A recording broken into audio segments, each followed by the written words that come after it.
것들을 했습니다. 그러는 어느 날 이제 2000년도가 아니죠. 1996년도에 이제 어느 날 제가 이제 옥상에 올라가서 하늘을 보고 있었습니다. 이제 가을에는 사실 별로 볼 게 없어요. 근데 하늘에 이제 안드로메다 은하라는 이제 천체가 있습니다. 그거는 맨눈으로 봐도 잘 보이는데 조그만 망원경으로 보면은 뭐 이 정도는 보입니다. 그래서 이제 이걸 열심히 이제 보고 있었는데 갑자기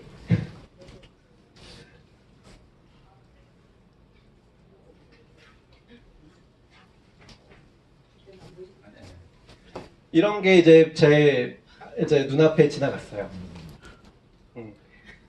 다시 못 보신 분들이 다시 보여드리면 잘 보세요. 빨리 지나가니까. 네. 뭔가 지나가죠. 저렇게 이제 노란색으로 밝게 빛나는 어떤 것이 하늘에서 제 눈앞을 이렇게 슝 지나갔습니다. 이제 가까이 있는 건 아니라는 게 확실한 게 가까이 있는 거는 제가 이제 느낄 수가 있죠. 근데 저거는 분명히 하늘에 날아있는 물체다라는 느낌이 들었고 이게 지나간 다음에 도저히 이게 뭔지 모르겠는 거예요. 그래서 제가 이제 내려와가지고 그걸 복기를 했습니다. 그래서 제가 집에 와서 내려와가지고 그걸 스케치를 했어요. 근데 뭐 아시겠지만 저걸 스케치할 게 뭐가 있어요? 그냥 노란색이잖아요. 그래서 이제 정리를 해보니까 뭐야 이거 UFO야? 약간 그런 생각이 들었습니다. 그리고 상황을 요약해보면은 제가 이제 9월 27일 날짜도 기억하고 있어요. 1999년 9월 27일이었고 한 11시, 밤 11시 정도였는데 달이 없었습니다. 달이 없어서 하늘이 굉장히 맑고 별들이 되게 잘 보이는 밤이었어요. 제가 이제 아파트 옥상, 5층 아파트 옥상에 올라가서 보고 있었고 이게 오렌지색의 발광체인데 밝기의 변화는 전혀 없고 한 달 10개 정도 밝기의 것들이 쭉 지나갔습니다. 그리고 이제 그게 지나갈 때 소리도 들리지 않았고요. 이동 방향은 이제 동쪽에서 서쪽으로 지나가더라고요. 그리고 하늘을 가로지르는데 약 한 20초 정도 시간이 걸렸습니다. 저한테는 이게 되게 까마득하게 긴 시간처럼 느껴졌는데 왜냐하면 그걸 보면서 진짜 머릿속이 하얘지는 느낌이 들었거든요. 그래서 지금 이제 20년이 넘은 이 상황에도 이 장면이 지금도 아직 머릿속에 남아있는 거죠. 그래서 여러 가지 가능성을 생각해 봤습니다. 근데 당시에도 저는 꽤 이제 이성적인 사람이라고 자부하고 있었는데요. 일단 폭죽은 아닌 것 같았어요. 왜냐면 소리가 안 들렸거든요. 그리고 조명탄 아닐까? 근데 조명탄도 제가 이제 그 옆에 미군 기지가 있다 보니까 조명탄도 가끔 봅니다. 근데 조명탄은 절대 아니었어요. 조명탄 올라갔다가 슉 바로 이렇게 떨어지거든요. 천천히. 그리고 이렇게 반짝반짝하면서 천천히 이렇게 연기도 나고 그런 모습이 있습니다. 그럼 유성일까? 유성 중에 이제 화구라고 해서 파이어볼이라고 해가지고 하늘을 가로지르는 굉장히 큰 유성들이 있습니다. 그런 것들은 저도 이제 화구를 몇 번 봤는데 걔는 이제 특징이 있어요. 굉장히 이제 빠르게 지나가면서도 이 밝기가 변하고 뒤에 꼬리가 보입니다. 왜냐면 이게 타면서 내려가는 거 이제 대기로 들어오고 있기 때문이죠. 그래서 정말 이제 지금도 이게 도대체 뭔지 모르겠다는 겁니다. 그래서 이게 뭐 외계인이건 아니건 간에 저한테는 이제 UFO로 남아있는 거죠. UFO라는 뜻은 Unidentified Flying Object입니다. 그러니까 이거에는 전혀 뭐 외계인과 관련이 없어요. 그냥 뭔가 아이덴티파이드가 안 된 무언가입니다. 그래서 이런 경험이 있었습니다. 그런데 이제 또 한 번이 또 있었어요. 이것도 굉장히 이건 더 믿기 어렵습니다. 네. 저는 이제 1년이 지나서 고1이 되었습니다. 정확히 같은 날, 같은 장소에 똑같은 천체를 보고 있었어요. 왜냐면 이때가 시험 기간이기 때문이죠. 시험 기간에 하늘을 보는 게 취미였습니다. 왜냐면 너무 이제 스트레스 받고 공부하다 보면 11시쯤 되면 졸리고 그러잖아요. 그러니까 밤에 올라가가지고 하늘을 보는 게 취미였어요. 이때도 마찬가지로 안드로메다 은하를 보고 있었습니다. 역시 볼 게 없었기 때문이죠. 근데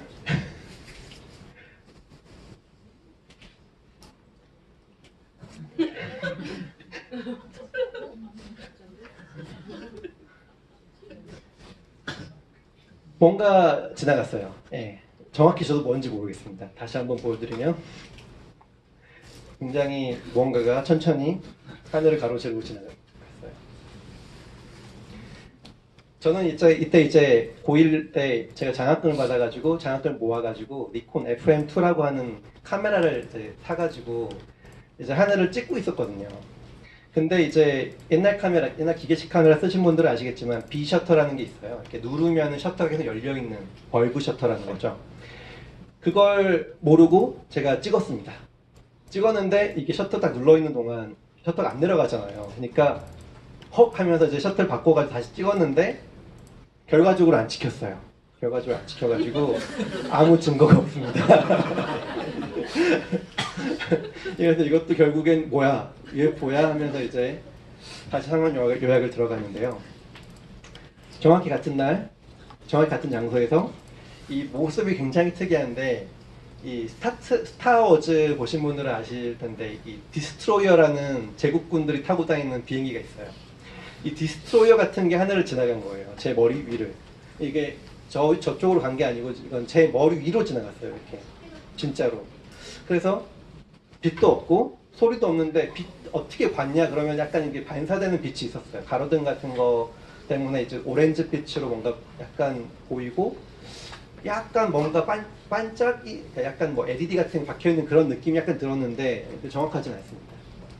이거는 이제 반대로 서쪽에 동쪽으로 지나갔고 하늘을 가로지르는데 약 10초 정도 걸렸어요. 이 사진을 찍었는데 잘 안 찍혔더라고요. 그래가지고 제가 현상해가지고 지금도 필름 집에 있습니다. 이게 기술이 발전하면 혹시 될까봐. 근데 뭐 제가 볼 때는 여전히 가망이 없고요. 그래서 이제 이런 일들이 있었습니다. 근데 뭐 가능성은 뭐 철새도 이제 기억자로 날아가니까 혹 철새 아닐까 싶은데 철새는 이제 저도 밤에 날아다니는 철새들을 종종 보는데 철새는 이렇게 날개짓이 보여요. 펄럭펄럭하면서 날아가는 게. 그리고 걔네들이 날아가면서 이제 소리도 냅니다. 이게 그 가평 UFO입니다. 보시면은 여기 얘가 무언가 모를 그거예요.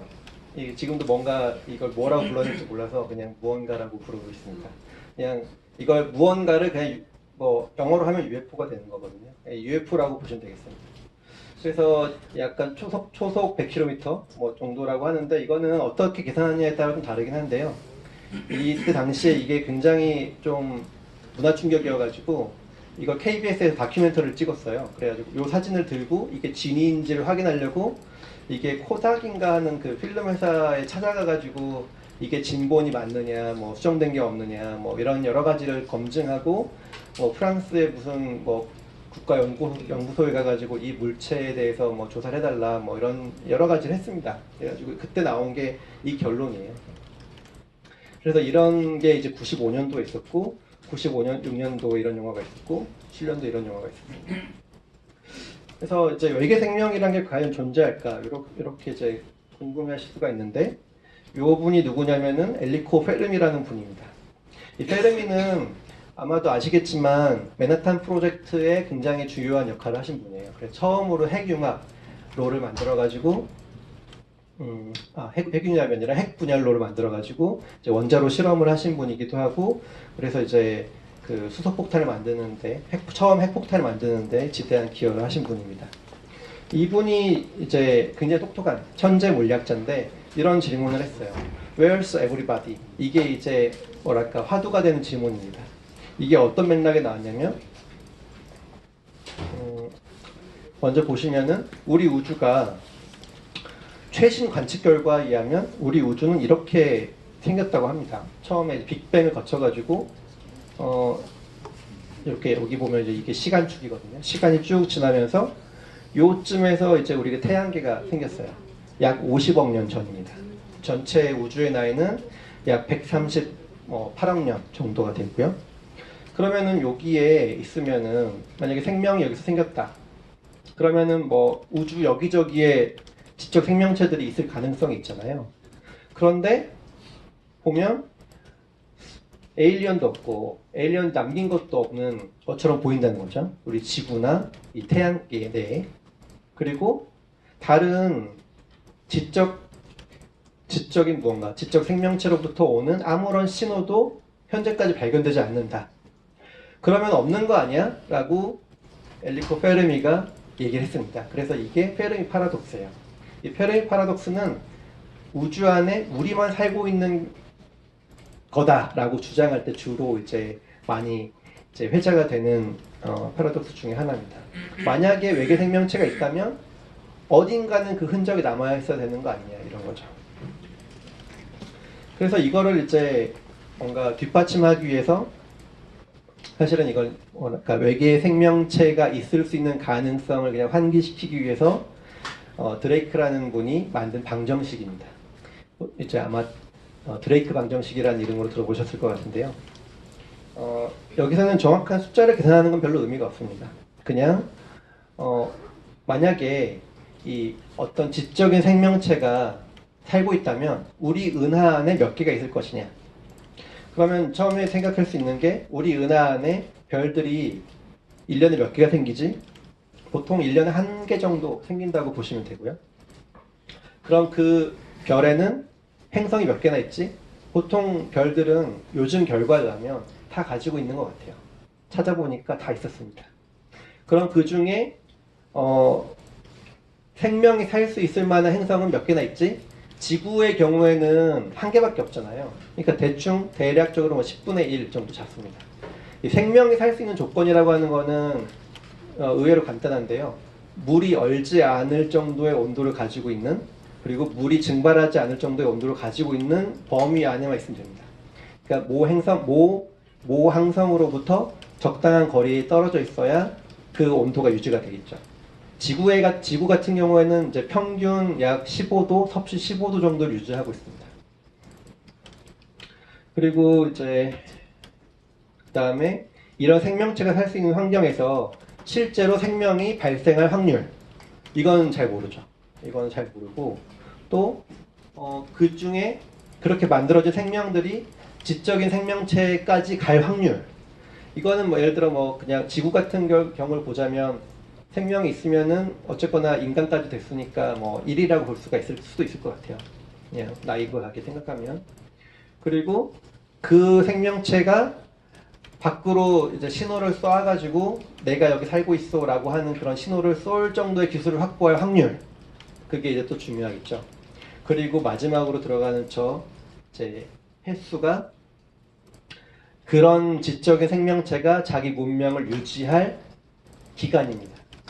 예를 들어 인류 같은 경우에는 약 1940년대에 그 콘택트 영화 보면 나오는데, 그때 처음으로 그 나치가 올림픽을 하면서 처음으로 방송을 했어요. 그 방송 신호를 듣고 그 외계인이 그걸 받아가지고 우리한테 신호를 보낸다, 그런 설정인데, 지금 보면 뭐 100년이 채 안 됐잖아요. 근데 지구가 예를 들어 우리가 뭐 핵전쟁으로 인해서 멸망할 수도 있고 뭐 그렇습니다. 항상 그런 위기는 있으니까요. 그래서 뭐 어떤 사람들은, 비관적인 사람들은 100년, 뭐 낙관적인 사람들은 뭐 1000년, 뭐 이런 식의 얘기를 합니다. 그래서 어쨌거나 이렇게 계산하면은 여기 숫자가 나오게 돼요. 그러면은 전 우주에서 지구만이 유일하게 지적인 생명체 갖고 있을 확률을 어퍼 바운드를 계산해 보면 이 정도가 나옵니다. 2.5 곱하기 10의 마이너스 24승이에요. 그러니까 요걸 넘지도 않을 것 같다는 거죠. 그리고 우리 은하에서 지구만이 유일하게, 우리 은하에서 지구만이 유일하게 지적 생명체 갖고 있을 확률은 대략 10의 마이너스 11승이에요. 그러니까 거의 0에 가깝습니다. 그냥 0이라고 보시면은 마음이 편해지는 숫자인 거죠. 근데 현재까지 알려진 바가 하나도 없는 거죠. 그럼 다들 어디 있느냐? 다시 이런 질문으로 돌아가게 되는 겁니다. 그래서 이제 굉장히 이제 특이한 주장을 하신 분들도 생겼어요. 이분이 누구냐면 프랜시스 크릭입니다. 프랜시스 크릭은 여기 계신 분들은 아마 다 아시겠지만 그 왓슨과 크릭 할 때 그 크릭입니다. DNA를 발견하신 분이죠. 처음에 네이처지에 투고했고, 그분이 이런 얘기를 했어요. 어쩌면 우리는 가까운 행성에 사는 외계 생명체로부터 은밀히 감시를 받는 처지일지도 모른다. 이 정향 범종설이라는 거는 보통의 그냥 일반적인 범종설은 우리 생명체가 외계에서 왔다는 설입니다. 뭐 외계에서 혜성에 바이러스가 실려가지고 지구에 와서 그게 뭐 자라가지고 됐다, 이런 식의 썰이 범종설이죠. 근데 정향 범종설은 그거보다 훨씬 더 나가서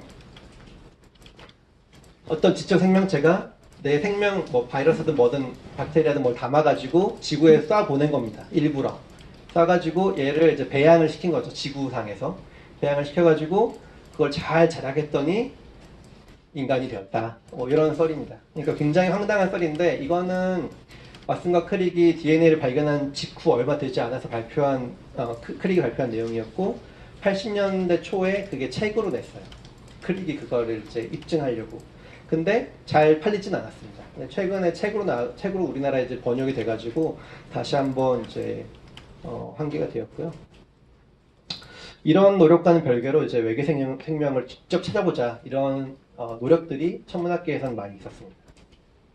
먼저 이제 보이저 레코드라고 하는 건데 이제 보이저 1, 2호가 70년대에 이제 태양의 탐사를 위해서 이제 쏴지면서 그 안에 이 레코드판이 하나 실렸어요. 골든 레코드라고 하는 판이 실렸습니다. 여기에는 50개가 넘는 그 나라의 말, 우리나라 말도 실려 있죠. 우리나라 인사말이 실려 있어요. 그리고 여러 가지 이런 이상한 부호들, 그다음에 지구의 위치 이런 것들이 실렸는데 정확히는 제가 이걸 보면은 제가 외계인이라고 하면 이걸 보면은 이게 뭐야? 라는 생각이 드는데 그냥 동그라미가 제대로 그려져 있고 직선이 그려져 있는 거 보면은 자연적으로 그려진 건 아닌 것 같다. 그래서 어디에 지적 생명체가 살고 있나 보다 이런 신호는 줄 수 있을 것 같습니다. 그리고 또 유명한 세티 프로젝트라는 게 있죠. 세티는 이제 칼 세이건 그 콘택트 소설의 배경이 된 그런 프로젝트이기도 한데요. 여기 보시면은 이 조디 포스터 역할을 하는 이제 과학자, 조디 포스터 역할을 한 게 아니죠. 이분이 이제 모티브가 돼가지고 조디 포스터가 된 건데요. 이분이 이제 질 타터라는 미국의 천문학자입니다. 이분은 이런 얘기를 했어요. 인간은 아마도 다른 뷰를 갖게 될 것이다. 만약에 Are we alone이라는 퀘스천에 대해서 답을 알게 된다면 이런 식의 얘기를 했습니다. 그래서 굉장히 오랫동안 그 세티 프로젝트의 이제 헤드로 있었고 지금은 약간 뒷선으로 물러나가지고 여전히 그 세티 인스티튜트에 관련을 하고 계신 분입니다. 그래서 이제 어떤 그 부자가 도네이션을 해가지고 이 알렌 텔레스콥 어레이라는 걸 만들었어요. 어레이라고 하는 거는 망원경을 여러 개를 지어가지고 동시에 관측하는 걸 어레이라고 하거든요. 이런 알렌 텔레스콥 어레이를 미국의 어떤 사막에 지어가지고 40몇 개쯤 돼요. 이걸 가지고 이제 그 외계 신호를 포착하는 데 쓰이고 있습니다. 최근에 이제 이 세티 프로젝트랑 별개로 이 패스트 라디오 버스트라는 현상이 발견되었어요. 이거는 전파망원경에서 보니까 이 신호가 갑자기 확 폭증하는 그런 신호가 올 때가 있었거든요. 그래서 어떻게 생겼냐면 이렇게 생겼습니다. 이렇게 신호가 시간에 따라서 이 프리퀀시가 있죠. 프리퀀시가 쭉 내려가는 식으로 여기 신호가 이렇게 생겨난 겁니다. 이렇게 여기서 단면을 보면 이런 식으로 보이게 되죠. 도대체 이게 뭐지? 이게 이제 2001년도에 처음으로 관측이 되었는데 사람들이 여전히 이게 뭔지 잘 모릅니다.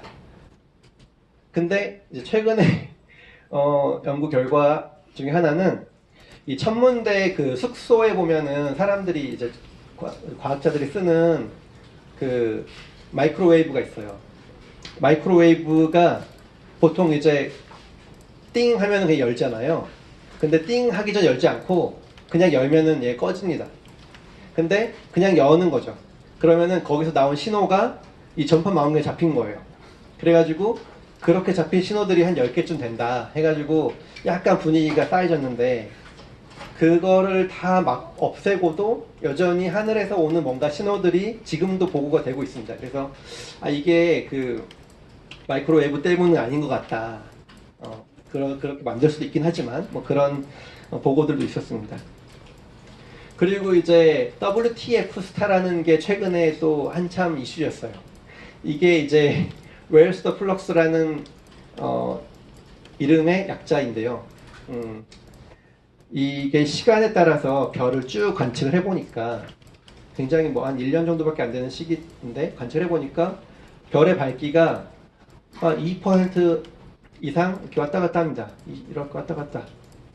보통의 별은 이렇게 빨리 변하지 않습니다. 그래서 왜냐면 별은 이제 우리가 항성이라고 부르는 별이 밝기가 항상 똑같기 때문인데 이거는 이렇게 급격하게 변하는 거는 맥동성 같은 것들도 있긴 하지만 이런 주기를 보이는 건 없는 거죠. 그래서 사람들이 생각한 게 에일리언 메가스트럭처가 있는 게 아니냐. 여기에 이제 계속 이상하죠. 여기 보면은 여기 안에 별이 하나 있는데 요거를 이제 뭐 지키기 위한 일종의 디펜스 시스템이 있는 거라고 생각한 겁니다. 그래서 얘가 이렇게 계속 움직이면 우리가 볼 때 이 플럭스가 계속 줄어들었다 뭐 밝아졌다 이걸 이제 반복할 거라는 거죠. 이렇게 약간 랜덤하게. 근데 이것도 뭐 결과적으로는 아닌 것 같다라는 분위기로 가고 있어요. 또 한 가지 또 흥미로웠던 연구 중에 하나는 2010년도에 이제 이거는 캘리포니아의 어떤 호수에서 비소를 먹고 자라는 박테리아가 있다? 이런 연구가 발표가 되었어요. 보통 그 생명체는 인을 에너지원으로 사용하는데 비소를 먹으면 죽게 되어 있습니다. 그래서 세균도 마찬가지로 비소를 먹으면 죽어야 되는데 이 세균은 비소